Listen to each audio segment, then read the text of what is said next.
Okay, so I'm going to be going over my presentation on a social worker in Indonesia. Let me go ahead and make this full screen. Go. Okay, so my presentation is on a social worker in Indonesia. I unfortunately was not able to get in contact with any social workers in the area. I emailed them. Basically, all of them were saying they didn't have time or were unavailable to do Zoom meetings. So I went with a friend of my mom's. She is a social worker in Indonesia. Um, Now, this is not on like drugs or alcohol and addiction in itself, although those things are often wrapped into what I'm going to be talking about. But she is actually a social worker who works with people who are more in at-risk situations within like the sex trade, things like that. Now, for the first slide, this is basically just information going over who the social worker was. Her name is Uti Purnomo. She's from Bandung, Indonesia, but she currently lives in Lombok, Indonesia. Her education is a bachelor's degree in social work from a Indonesian college in the city of Bandung.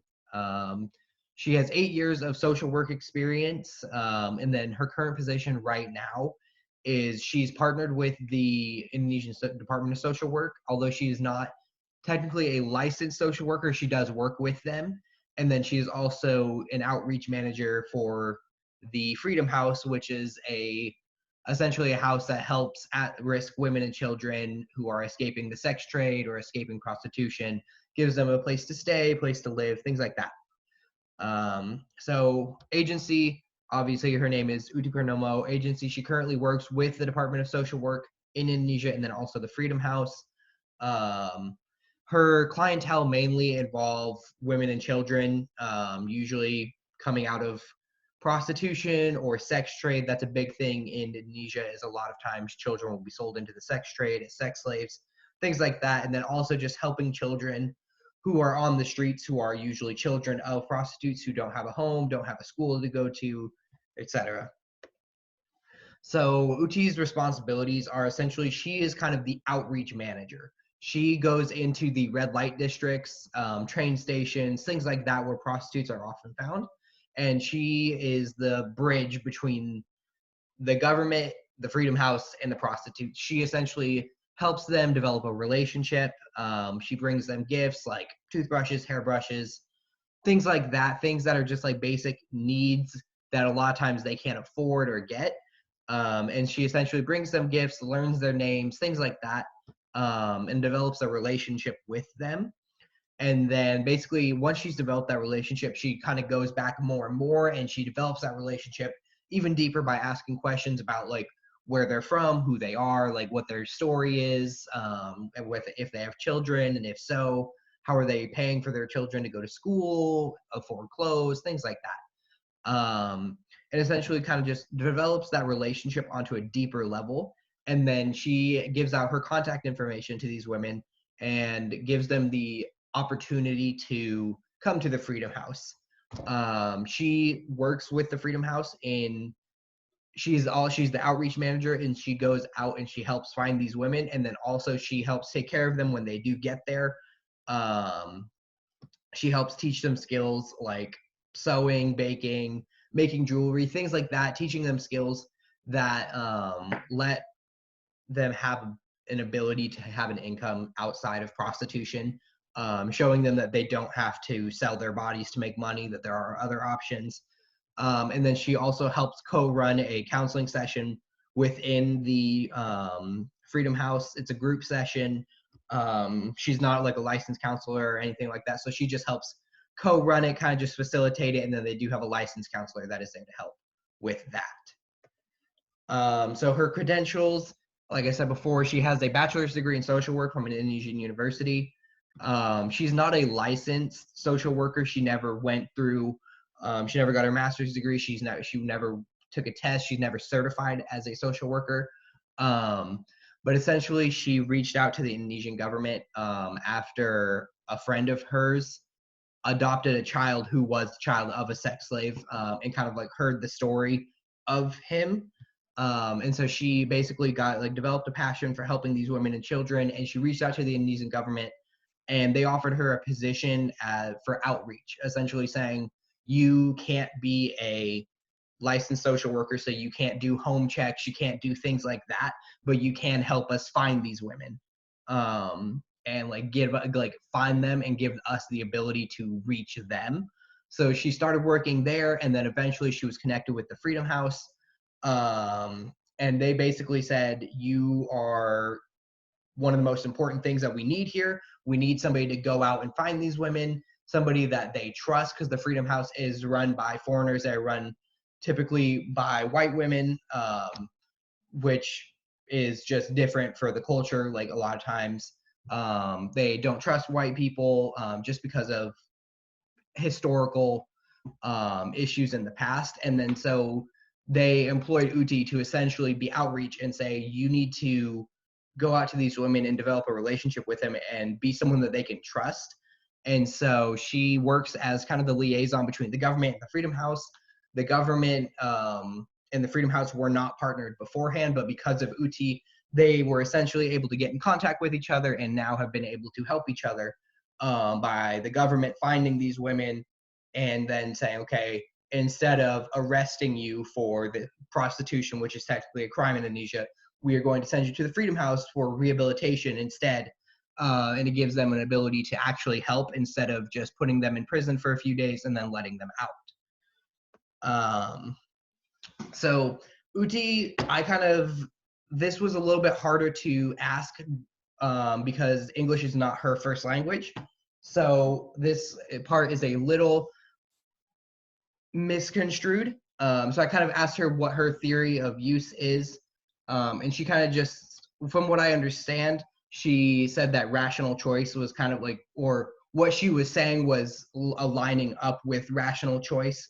And so basically when Uti kind of first got into this, she approached it by basically going in and saying, you're here, you're in a place of poverty, you are selling your body, you are living on the streets, you don't have money, you don't have food. If you come with me, you can have a better life, you can have your own room, you can have 3 meals a day, you can have new clothes, everything like that. And she thought that that was okay. If I show them a better choice, a better option, they're going to want to choose that better option. And so time after time, she went out and did that. She would show them houses, show them pictures, give them things like that. And nobody would want to come with her. Nobody would want to join her. And so she eventually asked a ex-prostitute, somebody who had been rehabilitated and helps with the Freedom House, and basically said, like, why does no one want to do this? Why does no one want to come here? What am I doing wrong? And essentially she was told that these women were most likely sold into prostitution when they were children. So this is essentially something they grew up with. This is the only thing that they know. And when someone comes in offering them a better life, offering them money, clothes, food, whatever, it's going to be viewed as a trick because that's all they've known. They've only been taken advantage of their entire life. And so that's kind of where she thought that rational choice was, okay, I'm going to be you're living in poverty, I'm giving you the opportunity to live in a better place. They're obviously going to choose that, but that didn't work out because there were a lot more other factors. And so going on, she eventually kind of developed a new strategy of developing relationships first. This is what she does now, is she develops these relationships by giving them small gifts, talking with them, learning their names, things like that. And it's becoming a lot more effective strategy because essentially she now knows their names. She now can go up to these women and address them by name and say, hey, how are you doing today? And they can trust her because they know she's given them gifts. She has not asked for anything in return. And so they begin to trust her and then begin trusting her offers and her ability to give them a better life. So rational choice theory, this is just a short overview of what that is. Rational choice theory is the idea that people will choose actions that are more in line with their personal preferences. So like if they are given 3 options, they're going to rank those things superior, inferior, and I guess one that doesn't really matter. Like if it happens, it happens. It doesn't matter to me. And that's kind of how this is judged. And then you have to also take into things like this um, risk. The risk is also a huge part of this, and that is kind of what the issue was with Uti coming into this. Is obviously these women want to live in a better place. They don't want to be living in poverty, but that risk is, what if this person is tricking me? What if now I lose what little I do have, and now I'm sold on a boat somewhere else, which is a likely situation for them. It could very well happen. So they have to put risk very high in these things, and they have to weigh the risk and reward um, against each other in this theory.